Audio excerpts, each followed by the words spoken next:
मौसम है इस्लामाबाद का, उस ठंडे मौसम के बावजूद एसी चलने के बावजूद उनके माथों पे पसीनों के कतरे वाज़िया नज़र आ रहे थे।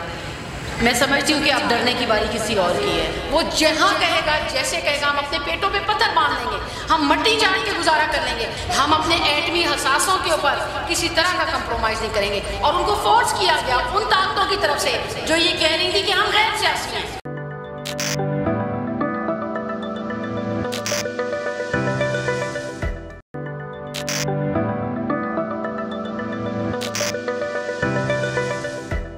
जी अस्सलाम वालेकुम मैम। अस्सलाम वालेकुम जी। अस्सलाम वालेकुम मैम, आवाम का जोशो खरोश तो हमें दिखनी नज़र आ रहा है, लेकिन इसके बावजूद हमें साजिशें, डरावे, धमकियाँ ये भी बड़े अरूज पर नज़र आ रही हैं। क्या ये आवाम अब साजिशों से, धमकियों से डर जाएगी? देखिए मेरी बात सुने, परसों आपने एक प्रेस कॉन्फ्रेंस देखी थी, हमारे बहुत बड़े बड़े दोस्त वहाँ बैठे हुए थे। इस कदर ठंडा मौसम है इस्लामाबाद का, उस ठंडे मौसम के बावजूद एसी चलने के बावजूद उनके माथों पे पसीनों के कतरे वाज़िया नज़र आ रहे थे।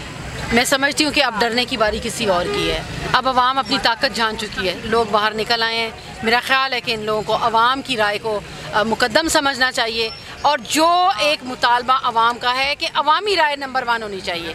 मैं या आप ज़ाती हैसियत में कुछ भी नहीं है, सबसे पहले पाकिस्तान है, उसके बाद उसकी अवाम है, और फिर कुछ नहीं है। बिल्कुल इलेक्शन होने चाहिए। आपने जो बोला अवाम जमूर, उसकी सुनी जानी चाहिए। अवाम और जमूर के टैक्स के पैसे से अपने कपड़े पहन के उसका पैसा खा के आके खड़े होके ये कहना कि हमने डंडे तैयार कर रखे हैं, इस अवाम की तौहीन नहीं समझते आप? मैं यही कह रही हूँ ना कि ये चीज़ें जो हैं, ये गुस्सा 75 सालों से आम आवाम के अंदर मौजूद था, जो कि अब बाहर निकल आए। इन लोगों 3.5 साल इसी में से गुजारे हैं ना। इस गलीज सिस्टम को वो उस वक्त क्यों नहीं कह सके कि मैं इसमें नहीं काम कर सकता?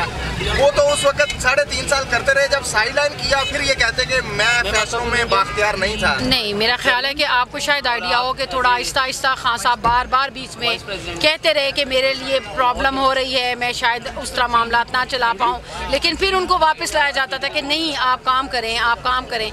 बात यह है कि आप किसी को भी एथलीट को, एक ऐसा भागने दौड़ने वाला बंदा हो, उसको हाथ पांव बांध के बिठा दें और कहें कि दौड़ो, ऐसा नहीं होता, ऐसा होगा भी नहीं। ये पहली हुकूमतें होंगी जिनको शायद ये रेशमी डोरियां, ये रेशमी पट्टियां जिनसे इनको बांध दी जाती थी, करप्शन की मनी, इन लोगों को इवन फील्ड फ्लैट्स, सरे महल, इन चीज़ों के साथ ये ख्वाब दिखा के शायद उनको बांध के बिठाया जा सकता होगा। लेकिन इमरान खान ना लालची है, ना खुद गर्ज है, और उस शख्स के अंदर एक ही चीज़ हमने देखी है, वो है हुब्बुल वतनी, अल्लाह का खौफ और कुछ भी नहीं। तो ऐसे शख्स को आप कभी भी बांध के नहीं बिठा सकते। वो हमारे लिए उठा है, हमारे लिए निकला है, और हम उसके साथ हैं।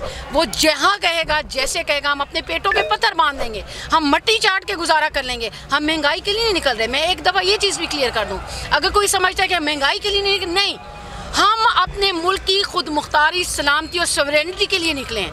हमें महंगाई का कोई खौफ नहीं है, हम हर तरह से गुजारा कर सकते हैं। हम अपने एटमी हसासों के ऊपर किसी तरह का कंप्रोमाइज़ नहीं करेंगे। ये वजह है कि इस वक्त तमाम बाशऊर अवाम इमरान खान के साथ है। वो जहाँ कहेगा जैसे कहेगा, वो कुएं में कहेगा हम कुएं में गिरने को तैयार है। अप्रैल से अक्टूबर तक जो सफ़र है मैम, सोशल मीडिया और मीडिया का इसमें आप क्या किरदार देखती हैं?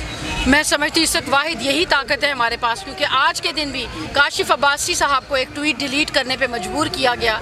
उन्होंने कल एक ट्वीट की कि कितना बेहतरीन इमरान खान का क्राउड और इतना आला रैली लेके खान साहब चले हैं, और उनको फोर्स किया गया उन ताकतों की तरफ से जो ये कह रही थी कि हम गैर सियासी हैं, हम न्यूट्रल्स हैं। तो मैं कहती हूँ कि अगर सोशल मीडिया ना होता तो शायद हम आज ये इतनी तरक्की से आगे ना जा सकते। सहाफ़ी तंजीमें जो दावा करती हैं हम सहाफ़त की आज़ादी के लिए काम कर रही हैं, इस वक्त उनको ये इन चीज़ों का इल्म नहीं है कि ये जो कुछ हो रहा है, अरशद शरीफ साहब के साथ जो कुछ हुआ, इसी तरह से इमरान रियाज साहब है या काशिफ अब्बासी साहब का आपने जिक्र किया, इमरान रियाज साहब को, इसी तरह जो दीगर चीज़ें, जरा मोहम्मद हुसैन साहब को परसों उठाया गया, ये सारी चीज़ें वो तंजीमें इस पर स्टांस क्यों नहीं लेती? देखिए आजकल हर कोई एंकर या कोई वैसे ही टीवी पे प्रोग्राम करते बैठते हैं तो ख़ुद को सहाफ़ी लिखना शुरू हो जाते हैं। सहाफ़त की एक बाकायदा मुदल्लिल दलील है कि ये शख्स सहाफ़ी और ये शख्स सहाफ़ी नहीं है। हर कोई उठ के सहाफ़ी बना हुआ है। अब आपके सामने परसों की प्रेस कॉन्फ्रेंस में एक लिफाफी ने खुद ही सवाल किया कि जो हमें लिफाफी कहते हैं, तो किस लिए कहते हैं? जो जिनकी वजह से कहते हैं वो आगे से मुस्कुरा दिए। तो फिर आप अपनी क्रेडिबिलिटी खुद लूज़ करते हैं। आप कितने अच्छे सहाफ़ी हैं ये आप खुद बताएंगे अपने अमाल से, अपने किरदार से। इसके बगैर आपको हम सहाफ़ी नहीं मानेंगे। कुछ सहाफ़ियों ने यह कहा कि इमरान खान साहब फितना है, आप इस पर क्या कमेंट्स पास करेंगे कि क्या ये लॉन्ग मार्च के दौरान किसी सहाफ़ी को ये चीज़ जेब देती है कि किसी पॉलिटिकल वर्कर के लिए इस तरह के अल्फाज यूज़ करें? आप नाम नहीं ले रहे, मैं नाम ले लेती हूँ। मेरा ख्याल है मंसूर ने बात की है। मंसूर पहले अपने आप को चेक कर लें कि वो किधर हैं, वो इधर हैं कि उधर हैं। कभी उन्हें मरियम गलत लग रही होती, वो कहते हैं कि आप में गट्स ही नहीं थे। मरियम आपकी वजह से सोशल मीडिया PMLN का तबाह हो गया।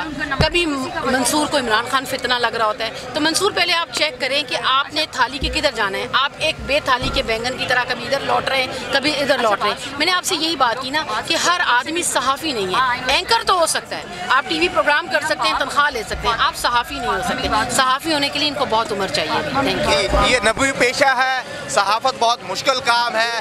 नबी पेशे को अपनाना, एक उस्ताद की हैसियत से सोसाइटी और समाज की तश्कील करना, ये एक सहाफ़ी का काम होता है और ये हर किसी के बस की बात नहीं। नाज़रीन, इसी के साथ मुझे अपने मेज़बान AK आज़ाद को इजाज़त दीजिए। देखते रहिए नुमाए इंसान। अल्लाह निगहबान।